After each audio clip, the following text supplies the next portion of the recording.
Hi guys, I hope you're doing well. We're going to continue with the z-scores in the table that we used last time. We're just going to use them in a little bit different capacity, so we're going to review really quickly what we learned about our table last time. So that crazy table with all the numbers, the standard normal distribution table, remember, gives you the area. Not only does it give you the area, but be careful because it gives you the area to the left.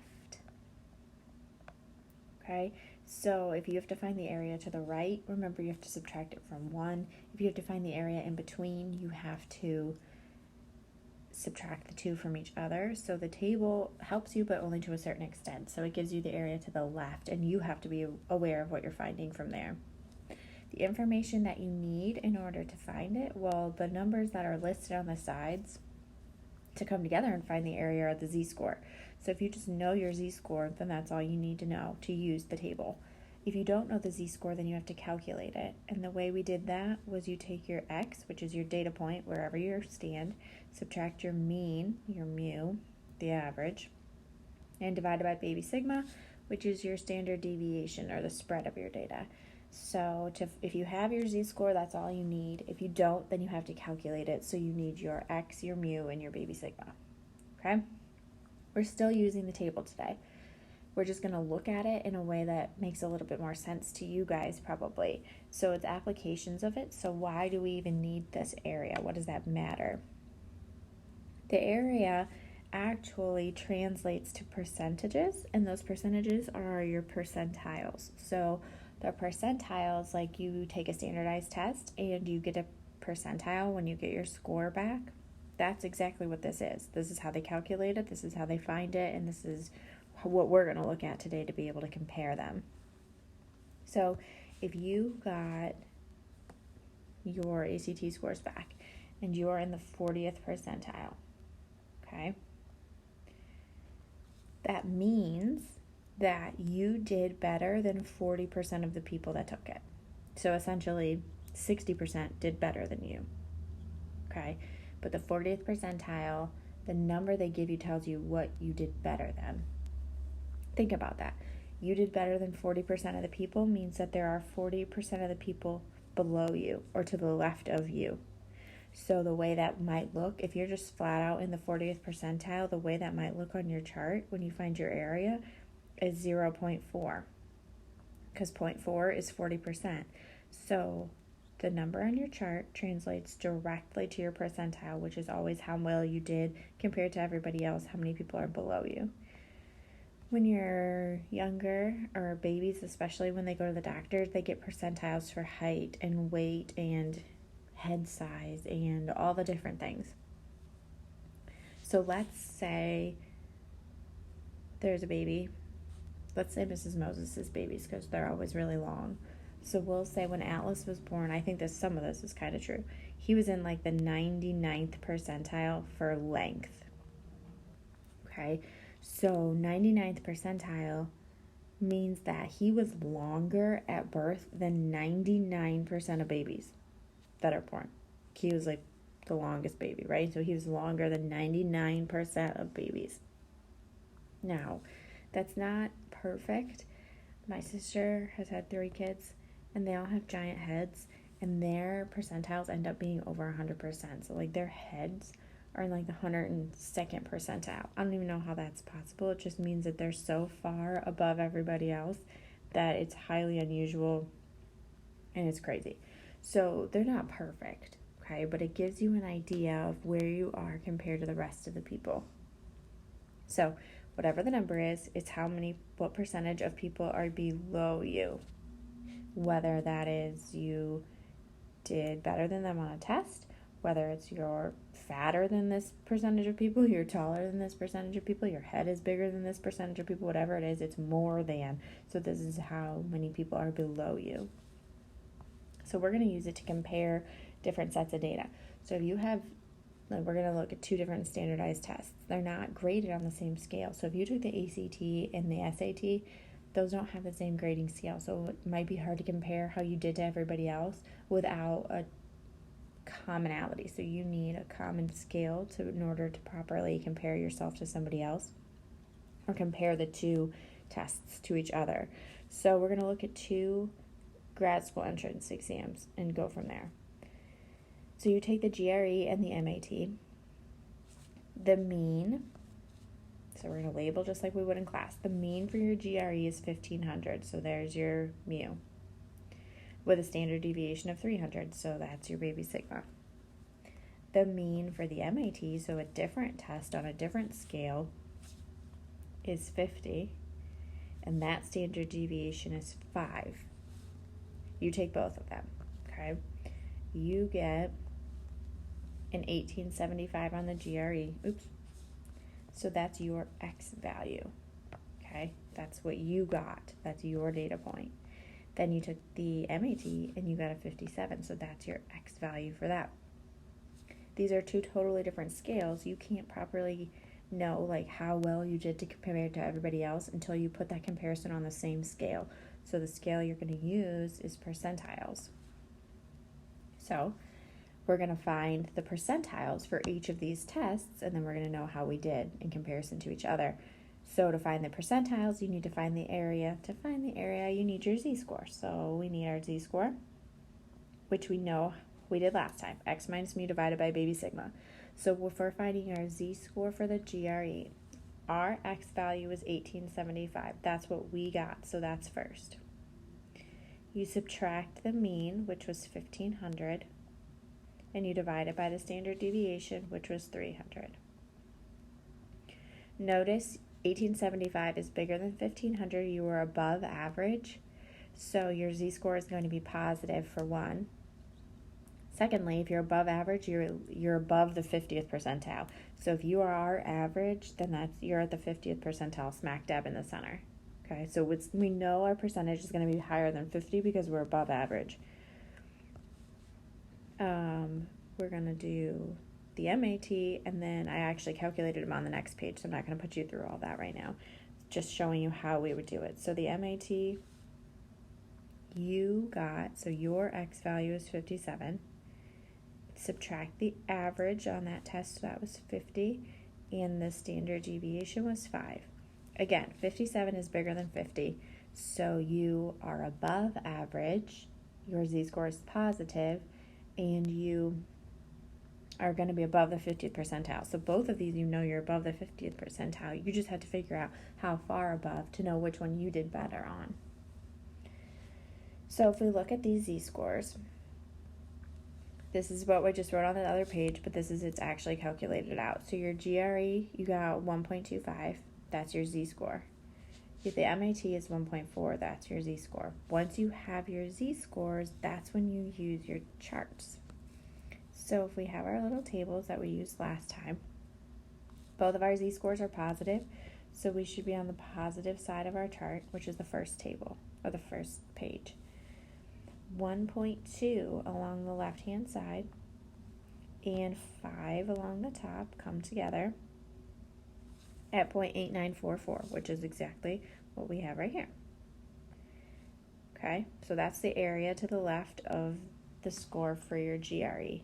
The MAT, so you go to 1.4, it doesn't have another digit after the 4, which means you're in the 0 column, which is 0.9192, okay, which again is what we have right here.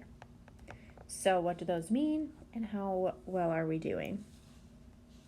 Well, 0.8944 means you are in the 89th percentile. Okay.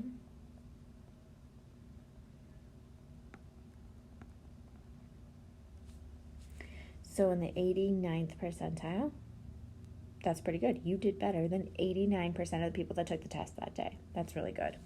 Okay. Now down here for the MAT, you're almost in the 92nd percentile, which is crazy. So that means you did better than 92% of the people who took the test that day. Okay? 92% of the people were to the left of you, were below you. 89% of the people were below you. So to answer the actual question, which one did you do better on? Well, you did better on the MAT because that percentile was higher. You did better than more people on that test than you did the other test. Okay? I hope that makes sense. I hope you have heard about percentiles. I miss being able to talk to you guys about things. It's weird just talking to my iPad and trying to hope you understand it. So the percentiles is what we just talked about, is the area under your standard normal curve to the left of your z-score, which is what the table gives you, to the left. Okay, it's the people who scored below you. So we already did that, so we're going to skip this slide. We're not going to do it again, but this is just comparing them a second time around. Just to kind of give you a frame of reference, 2 and -2 is considered unusual. So if your z-score is below -2 or above +2, that's unusual.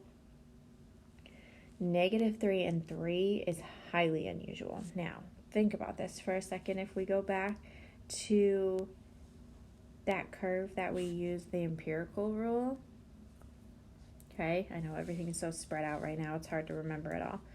The empirical rule was the curve you used when we had the mean in the middle, and then it was like 68% of the data is within 1 standard deviation, okay? It's like 95% of the data is within 2 standard deviations, 99.7% of the data is between 3 standard deviations. That's what the z-score is telling you, okay?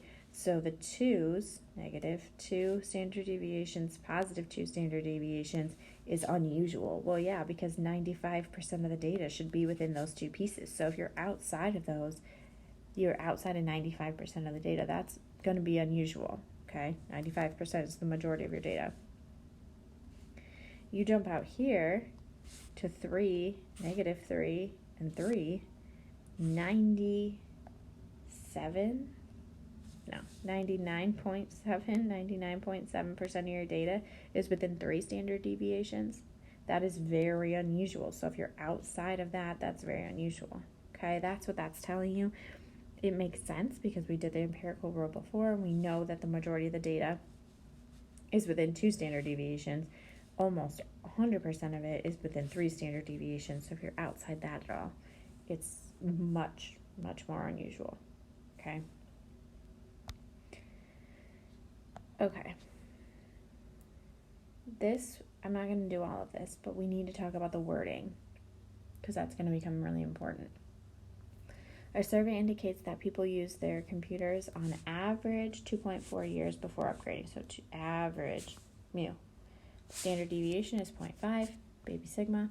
If a computer owner is selected at random, find the probability that he or she will use it for less than 2 years. So here's your x because that's your other number. The wording you need to pay really close attention to is less than. Less than would indicate that you are to the left. Okay? So if you're to the left, that's what your chart gives you. So you can do your x minus mu divided by baby sigma, find it on your table, and call it a day, just like we did before. But the wording isn't going to be quite as straightforward as it was before. So last week it would just say, find the area to the left of this x value. Then to the right or in between. But this time you kind of have to read the words and read in between the lines a little bit to know which direction you need the area from. So the area to the left is what your chart gives you. So you would just do x minus mu divided by baby sigma. That's your z-score. Find it on your chart. And this is where you are. Okay, so we're not going to do it all, obviously, but you would find this area on your chart and you would get 21.19% of owners, and that's fine because it asked for less than 2, which is to the left. Now, here, a Ford Escort gives an average of 28 miles per gallon, average mu, with a standard deviation of 1.6, baby sigma. If an Escort is selected at random, what is the probability that it will get more than 31 miles per gallon? Here's your other number, so that's your x. More than means to the right. Does your chart give you the area to the right? No. So how do you have to find it? Well, the first step is always the same regardless, because you can only do so much with what you're given. So you would do your x, whoa, minus your mu, divided by your baby sigma to get your z-score. Once you have your z-score, you find it on your chart. Once you find it on your chart, then that's the area to the left. Unfortunately, they didn't ask you for less than or the area to the left. They asked you for more than, which was your area to the right. So you have to take 1 and subtract the area you find on your chart, which we did. You just have to be able to read this and figure out that that's what they're asking for. Again, hopefully skipping the calculations and finding it on your chart, I'm not throwing you off too much because we've done this. If you need clarification, please let me know, but I'm trying to make these shorter. So this was the z-score that went with that. You find the area on your chart, it's 0.9699, but that's the area to the left. They asked for more than, so you have to subtract it from 1 to find the area to the right. So you have like a 3% chance that that car is going to get more than 31 miles per gallon, which makes sense because the average is 28. How often does a car get over the average gas mileage? Probably not very often. So, and 31's pretty far away from the average, so to get more than that is going to be very difficult to do. So, again, 3% chance of that happening. This next slide was just because if you have a graphing calculator, you can do it on there, but it doesn't really matter because we can still just look at our chart. Okay. This one has 2 sets of data again, or 2 different x values, I guess. So the survey indicates your trip to the supermarket. The shopper spends an average of 45 minutes, so that's your mu. Standard deviation of 12, baby sigma. We should be getting very good at this. Find the probability that the shopper would spend between 24 and 54. So you have 2 x values, so you're going to have 2 z-scores, 2 areas, and then remember from last time to find the area in between, you would just subtract them from each other. So that's what this is. This is the way that you would use your calculator. You don't have to do that. I'm telling you, just take your, so you would do 2 different equations. You're going to do 24 minus mu, 45, divided by baby sigma, 12. And then you're going to go back, and instead of 24, you're going to do 54. That'll give you 2 different z-scores, 2 different areas. When you look on your chart with those z-scores, this would be one of your areas, this would be the other one. You subtract them from each other to find the area in between. So there's a 73% chance that a shopper would spend between 24 and 54 minutes at the grocery store. Okay, seems reasonable. 73% chance because you find both areas and subtract them from each other. Okay. I hope we're okay with that. I hope that makes sense. You're going to do numbers 1 through 6. If you need anything, please send me messages or Zoom me or let me know what you need. I hope you guys are doing well. I miss you all, and I'll talk to you later. Bye.